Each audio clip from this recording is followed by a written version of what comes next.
on a special edition of Brian Ross Investigates. Peter Tuchman was known as the face of Wall Street. With his Einstein hair and outsized personality on the floor of the New York Stock Exchange, Tuchman was confident nothing could stop him or the American economy until COVID-19. I started to get sicker and sicker and sicker every day. So it was really kind of a tsunami in a way. Still recovering after more than a month of being sick, Tuchman says it will take the American economy much longer to recover. The fact that small businesses may never reopen again, that there's no way that we have enough money to throw at this to make this all go away and be better. Plus, rating the reporters and anchors during the pandemic. The editor-in-chief of a leading media website ranks the winners. Do you want Macy's to go under? Is that more important or less important than Carnival? And the losers. We are not conspiracy theorists. Plus, your questions about COVID-19 and the law, your job, your home, your rights. We'd like to know what rights we have. What do you suggest we do? From the Law&Crime Network, this is a special COVID-19 edition of Brian Ross Investigates. And welcome and thank you for joining us. I'm Brian Ross, and this is a special edition of our program, and for our viewers on YouTube Live and Facebook Live. And I'm joined today by my colleague at Law&Crime, executive producer and investigative reporter Rhonda Schwartz. And Rhonda, this has been a week of conflicting news. Some good news out of the White House yesterday, a drug breakthrough potentially that Dr. Anthony Fauci says is really optimistic that could be used to treat those suffering from COVID-19. But at the same time, unemployment figures now at 30 million Americans out of work trying to get unemployment.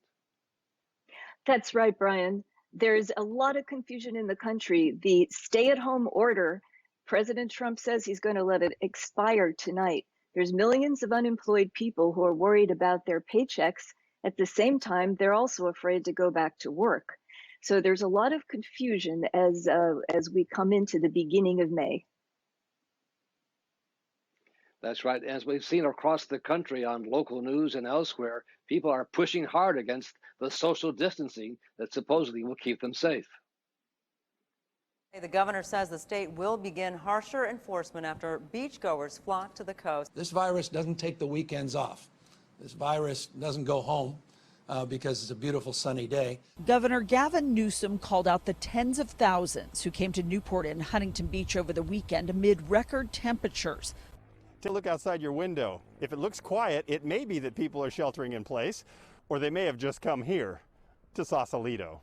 During normal times, the town is packed on sunny weekends, and even during the shelter-in-place, it's a popular place to visit. Boating, swimming, or just catching the sun. That's what I've seen people doing out here at Discovery Park at the Sacramento River. We got here around noon, and as it got warmer outside, more and more people started to arrive. Within hours, the parking lot was full. Mayor de Blasio is saying there will be zero tolerance for any large gatherings, but it comes after thousands of people flooded streets and sidewalks in Brooklyn last night for a funeral. The NYPD called in to break up those in mourning. An estimated 2,000 people were gathered for the funeral of a Hasidic rabbi who reportedly died from the coronavirus. Absolutely unacceptable. That's how Mayor de Blasio describes this chaotic scene. Now the mayor, though, is coming under fire for some of the comments he made.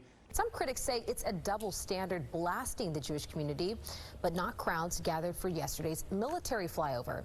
The notion that people would gather in large numbers, and even if they didn't mean to, would spread a disease that will kill other members of the community is just unacceptable to me. So it seems as fears about the COVID-19, the coronavirus, begin slowly to abate, the worry about the economy and jobs is growing substantially. Lots of questions about that from our viewers, and we have two preeminent lawyers here to talk about that.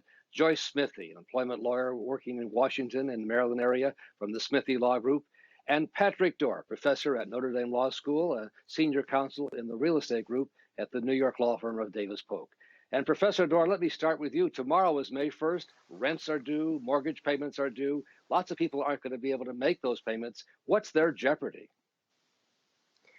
Well, I think, Brian, it depends on their specific circumstances.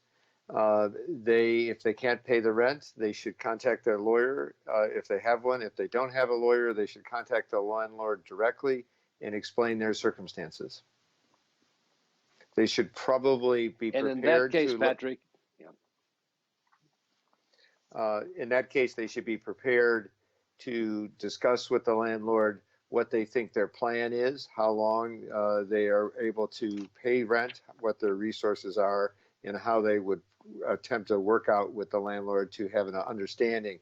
Because we think this is going to get better, so you need a plan to figure out how do you meet your obligations. all right. And Joyce Smithy, a question from one of our viewers about unemployment compensation. One of our viewers sent this in from Illinois. Hi, I have a question about unemployment benefits. My daughter signed up for unemployment and she was denied because she had only been at her new job for 3 weeks. They told her you must be at a job for 4 weeks in order to be eligible. However, she was laid off due to the COVID-19 pandemic, and it was to no fault of her own. She was at her previous employer for almost 4 years. She has a phone interview next week, and I was just wondering that if they still deny her benefits, would it make sense for her to appeal the decision? What would her chances be of winning on an appeal? Thank you. So Joyce Smithy, what would you say to her, and what's your best advice for her daughter? Sure. So unemployment benefits vary from state to state. But what they generally do is have schedules where they look at the amount of wages she's earned over a period of time that could collect that prior employment that she had prior to changing jobs. So I would make sure that they have that in front of them, that this wasn't just 3 isolated weeks, but there's additional wages. Because again, most states will look at a total amount, not just your most recent job. And if she's denied, and you can find that schedule, which is probably on your state version of the Department of Labor, the Unemployment Commission, usually you're given an opportunity for some due process, a hearing. And if that schedule supports, that she should be qualified because it should include the prior wages, once she alerts them to that, it is worth filing for that hearing and pursuing the rights further. All right. Professor Dorr, a question from someone who runs a small business that has been ordered closed. Does that mean he has to pay his rent to his landlord? Well, it's always good when you're in these situations to look at your lease and to see what your obligations are. Sometimes these kind of circumstances are addressed. There might be a force majeure provision in the lease, but normally there are independent covenants. If he's going to stay in possession of his property and run his business, you don't know when it's going to come back. He wants to make sure he's not going to be put out on the street, too quickly. Right. And a follow-up question for you, Professor Dorr, from Rhonda Schwartz. At the time this national emergency erupted, there were undoubtedly lots of folks who were in the middle of transactions, buying or selling their homes. Will the COVID virus have an impact on those transactions?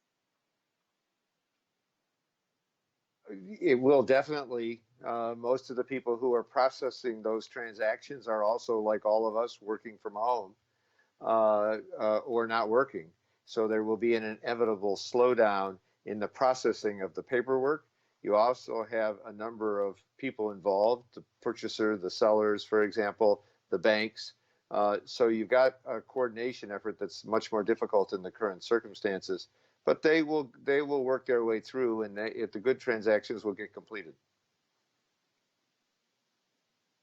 And Joyce Smithy, a question about the people receiving benefits. Some people, according to the Wall Street Journal, are actually making more money out of work than they were actually working. What happens when it comes time for them to be rehired? Do they have to go back to work? Sure. So I hear the same thing right now as part of the response acts we're seeing to the pandemic. They're adding an additional $600 of benefits to those who qualify, which means being on unemployment can be beneficial to some of these recipients. That said, if they turn down an offer of employment or reinstatement, then that could disqualify them from receiving benefits. The 2 big reasons that you get disqualified would be either misconduct within the workplace, or that you are voluntarily not working when you have the opportunity to do so, such as a resignation or turning down job offers. Okay. And Professor Dora, question, does it make sense for me to go ahead with a real estate deal I was in the middle of, given everything that's happened with mortgage rates? What's your best thought on that?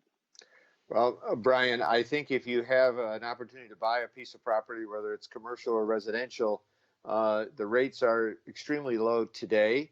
I would not think waiting further into the future to try to complete the transaction would get you a much better rate. Your value creation is going to be on the front end of the transaction. So I would think if the rate was acceptable to you when you signed up, that you should proceed. It's not going to get much lower. At this point, you think it's going to start to go back up given the supposed recovery and reopening of the economy? Yeah, oh yes, and also inflation will start to kick in, and people will want to make sure that they're getting a higher rate of return to confront that rising inflation rate. Okay. Well, after a break, we'll come back with more of your questions. We'll also talk with the editor-in-chief of Mediaite about the winners and losers in the media landscape. And you'll meet Peter Tuchman, the man known as the face of Wall Street. Now trying to recover from the coronavirus, he's worried the American economy will not recover as quickly. You're watching the Law and Crime Trial Network.